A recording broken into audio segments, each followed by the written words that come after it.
informasi di lapangan, ada supplier madu yang kalau mau mengambil langsung dalam jumlah yang besar, dia selalu ready. Marketplace, online, ataupun secara konvensional, banyak yang tertarik untuk membeli dari orang tersebut.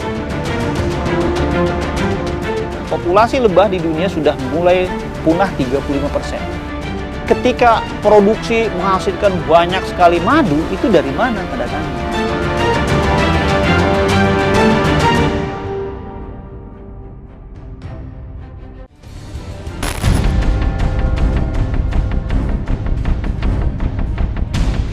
Beberapa waktu lalu, kepolisian Polda Banten berhasil mengungkap pemalsuan madu beromset miliaran rupiah.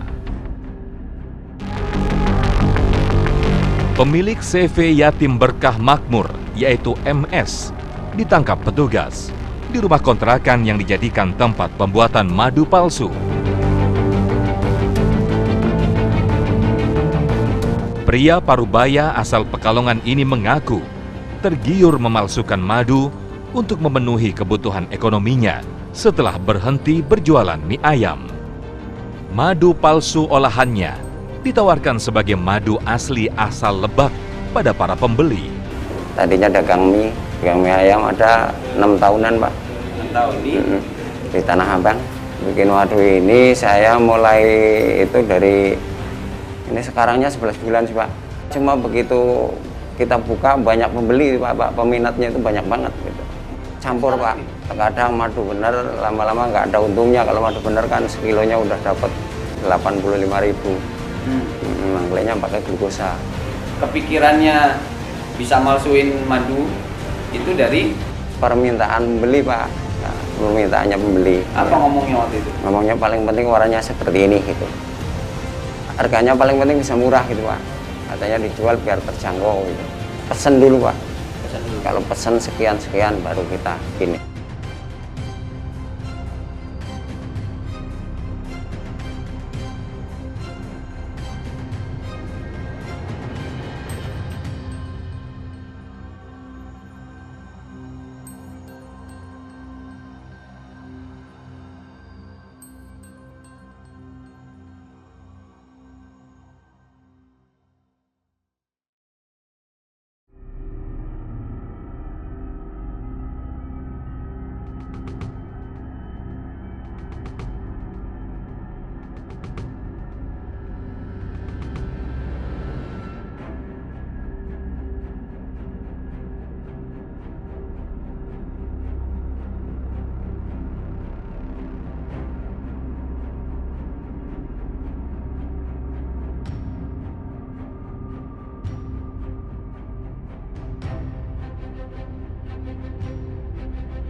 Dulu di pabriknya di sini pembuatan madu palsunya.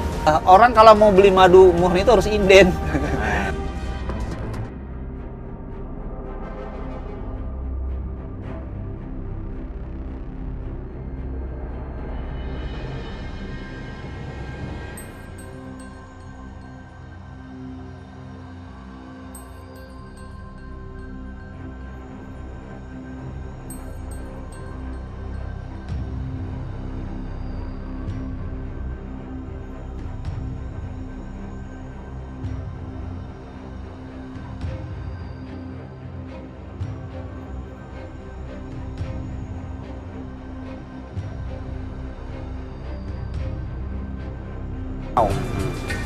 Jadi lebah itu 99%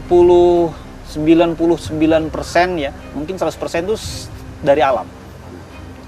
Karena di dunia itu tidak bisa menciptakan sebuah enzim yang ada dalam perut lebah. yaitu namanya enzim diastase dan enzim invertase. Itu dalam perut. Nah, maka sehebat apapun manusia tidak bisa menciptakan madu sehebat lebah itu sendiri. Hasilnya pun tak bisa dihitung secara pasti jumlahnya. Nah, jadi ketika produksi menghasilkan banyak sekali madu, itu dari mana, tanda tanya. Nah, pesanan 50 liter sebulan, mau per bulannya nggak bisa mampu. Kenapa? Karena tiap bulan belum tentu dapat 50 liter lagi. Jadi dalam tanda kutip, kalau ada yang bisa menyediakan madu dalam jumlah besar dan rutin, itu gimana? Dipertanyakan. Dipertanyakan dari mana madunya. Kecuali mungkin dia punya bisa menstabilkan menstabilkan kecepatan angin, cuaca, pohon-pohonan, itu baru stabil. Dan siapa yang bisa? Hal serupa juga dibenarkan oleh Misbah yang sudah bergelut sebagai penjual madu asli suku Baduy. Keberadaan madu palsu jelas meresahkan banyak pihak. Saya sempat kaget ketika mendengar madu odeng itu dipalsukan. Karena kebetulan kami pertama memang mengambil langsung, yang kedua memang kami ada pertemanan dengan orang suku Baduy luar yang tujuannya termasuk untuk membantu ekonomi mereka. Sebagai penjual madu, dirinya tak lepas dari tangan penjual madu palsu. Dan dari pengalamannya itu, dirinya memiliki cara jitu untuk membedakan madu asli dan palsu agar masyarakat tidak tertipu. Yang pertama, kita dari rasa. Sebagai contoh, ini madu yang diduga palsu. Ini dapat kita coba. Nah, beberapa saat setelah kita mencoba madu ini, akan timbul rasa pahit. Tidak seperti madu pada umumnya. Kemudian yang kedua, itu bisa kita cium, ya. Bau antara ini yang madu Baduy, kemudian ini yang madu diduga palsu. Ini untuk yang madu diduga palsu, yang tercium bukan bau madu. Itu bisa kita bandingkan langsung dengan madu yang dari Baduy atau madu lainnya. Akan ada bau yang berbeda. Ada bau memang madu dari bunga. Kemudian yang berikutnya, yang ketiga, pada madu dia akan ada kandungan oksigen seperti ini. Sebagai contoh, ini madu yang diduga palsu dan ini madu yang dari Baduy. Ini kalau kita lakukan pengocokan, dia tetap wujudnya seperti biasa. Nah, untuk madu yang dari Baduy, dia akan timbul gelembung-gelembung kecil seperti busa, ya. Nah, ketika kita putar posisinya, ya, dan kita bandingkan keduanya, kandungan oksigen di madu yang dari Baduy akan muncul begitu banyak. Nah, dalam madu yang juga palsu ini tidak ada muncul kandungan oksigen sama sekali. Terbongkarnya jaringan pemalsu madu yang diungkap oleh Direktorat Reserse Kriminal Khusus Polda Banten membuat publik bertanya, apakah madu yang selama ini mereka konsumsi asli atau palsu? Lalu bagaimana kasus ini diungkap? Awalnya pengungkapan madu palsu ini dimulai dari adanya informasi dari masyarakat. Dan dari informasi tersebut kami melakukan pendalaman. Setelah kami melakukan pendalaman, terdapat kejanggalan, yaitu madu yang sangat besar jumlahnya sudah beredar di masyarakat. Kami pun membentuk tim. Setelah kami membentuk tim, kami mencoba memprofiling dari mana asal-usul madu tersebut. Dari hasil penyelidikan kami didapat informasi dari para penjual. Nah, kebetulan kita kan ingin mendapatkan BB yang sangat banyak. Nah, penjual itu menyampaikan ada yang dapat menjual dengan kapasitas banyak, itu dari saudara AS atau Sep. Warga mana saudara AS? Warga Bojong Menteng. Nah, itu di daerah Dewi Damar. Kebetulan saya sudah dapat nomor handphonenya, mohon petunjuk Una. Berdasarkan hasil informasi di lapangan, ada supplier madu yang kalau mau mengambil langsung dalam jumlah yang besar, dia selalu ready. Dan harga bisa jauh di bawah rata-rata. Dan kami tetapkan 1 orang personil untuk melakukan undercover buy.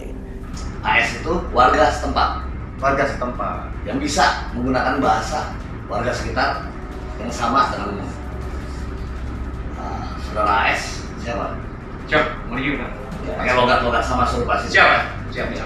Di sini kita langsung coba aja, kita hubungin, coba order. Ya, Oke, siap. Mau dikirim? Coba speaker. Siap.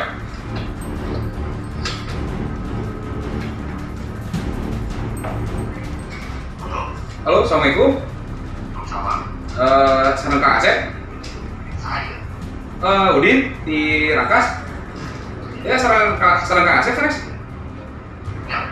Oh, Kang Asep, saudara Kang Asep jualan madunya. Menang nomor di mana kan? Biasa ya, ayah buat orang. Saya menang nomor di.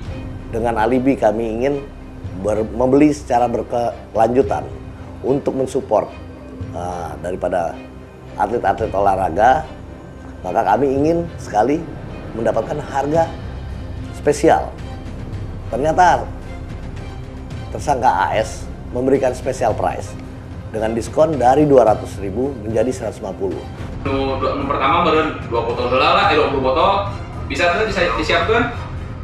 Ya 20 botol dalam 45 berarti. Terus orang kayak nyopotnya di mana? Tempat biasa kan? Tempat biasa di mana ya? Awet-awet, apa awet? Oh di Awe. Ya, Di mana nih Kak? Di mana Kak? di Alfamart lah. Oh di Alfamart. Alfamart. Terus Ira bisa kurang dicopotnya?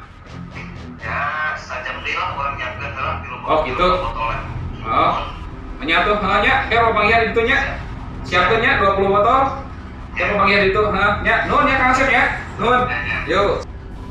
Dan kami beserta tim langsung terjun ke arah TKP tersebut.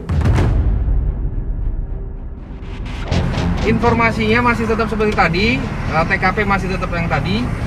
Nah, kita udah mengarah ke sana nih. Kami udah membagi posisi dan terlihat terduga pelaku mengendari kendaraan bermotor sendirian. Kabarin ya, kode ya, tolong kode ya.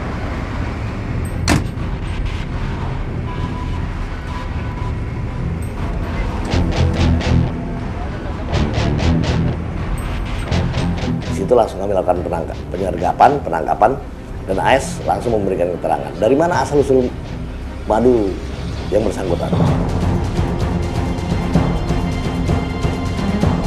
Dan AS menyatakan bahwa ini saya dapatkan dari Jakarta.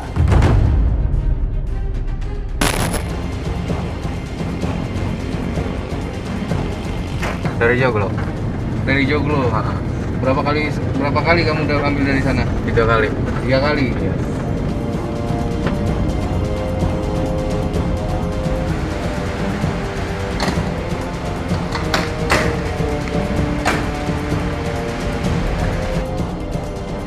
AS yang ditangkap petugas bersama barang bukti madu palsu mengaku pada petugas jika dirinya membeli madu tersebut dari seorang supplier madu di Jakarta Barat. Tadinya juga jualan madu yang benar-benar murni, cuman karena saya kekurangan barang gitu kan. Jadi saya nyari-nyari, ternyata di situ ada jual.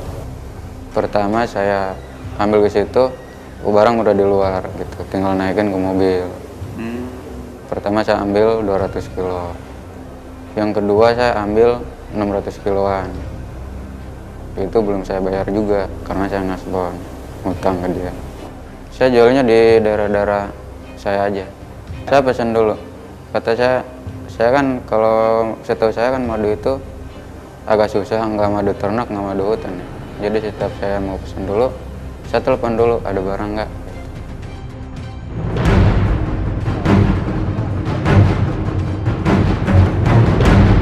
Kasus pemalsuan madu di wilayah Banten terus dikembangkan oleh anggota tim Ditreskrimsus Polda Banten.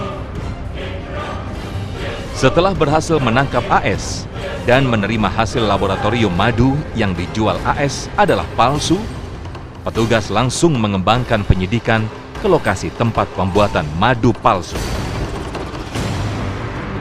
Setelah dilakukannya interogasi dan hasil laboratorium sudah kami terima, maka kami lakukan pengembangan ke wilayah hukum Jakarta, di mana saudara AS membeli bahan baku madu tersebut. Sebelum melakukan penyergapan pembuat madu palsu, petugas melakukan pengintaian. Lokasi. Dalam video amatir ini, terlihat tim melakukan pengintaian. Malam harinya, petugas melakukan penyergapan. Pasca penangkapan, tim Ditreskrimsus Polda Banten mendatangi lokasi pembuatan madu palsu.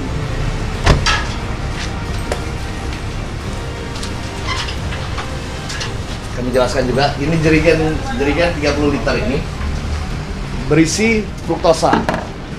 Warnanya bening putih, namun jikalau sudah dipanaskan warnanya kuning. Dan kekentalannya pun menyerupai madu setelah dipanaskan. Ini molasses. Molasses ini adalah limbah dari industri gula kristal. Ini madu sudah jadi. Kemasan 30 liter. Inilah yang dijual dengan harga 660.000 per jerigen. Ini sudah campuran.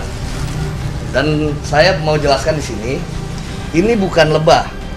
Ini laron yang ada di atas lampu. Kalau malam ini laron banyak sekali. Jadi laron-laron itu jatuh. Jangan sampai teman-teman juga mengira ini lebahnya ada. Bukan, ini laron. Nah, ini botol yang digunakan. Tinggal dikasih pelepah pisang, sudah persis seperti yang biasa dijual oleh peternak lebah di Banten. Lebak yang memiliki kearifan lokal cagar budaya, yaitu suku Baduy, digadang-gadang juga menjadi korban atas peredaran madu palsu. Serangan madu palsu ternyata berpengaruh pada madu asli suku Baduy. Saya mah terus terang saja banyak terima kasih dukungan ke polisi bahwa itu ditegaskan soalnya bagi saya kelemahan saya tidak menelitikan apa tidak mempertanyakan ini bicara madu dari mana, tapi banyak yang masuk ke desa Kanekes. Memang saya rasakan gitu pribadi saya memang satu merasakan keganggu, kedua memang merasakan yang kejadian ini kan nggak nyamannya gitu. Memang orang Baduy banyak yang merasakan ketipunya kan orang Baduy tidak tahu, kebanyakan yang tidak tahu ini madu gitu. Memang pribadi saya nggak terima, soalnya yang dijual itu kan mengatasnamakan Baduy.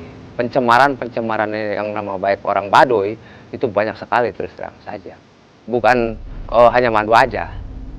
Yang minta sehebat ke pemerintah, mengaku-ngaku orang Baduy, mengaku-ngaku puun, suruhan puun ini itu gitu ya. Jadi jangan dipercaya. Kecurigaan terhadap masuknya madu palsu ke wilayah Baduy akhirnya dibuktikan Jaro Saija dengan cara mencari madu-madu di warga Baduy, lalu kemudian dimusnahkan. Kalau yang mengurus madu yang tidak murni, madu seperti memaduan, saya mau dikumpulkan, mau diberantas, disapukan desa Kanekes itu jangan sampai ada lagi. Gitu. Jadi saya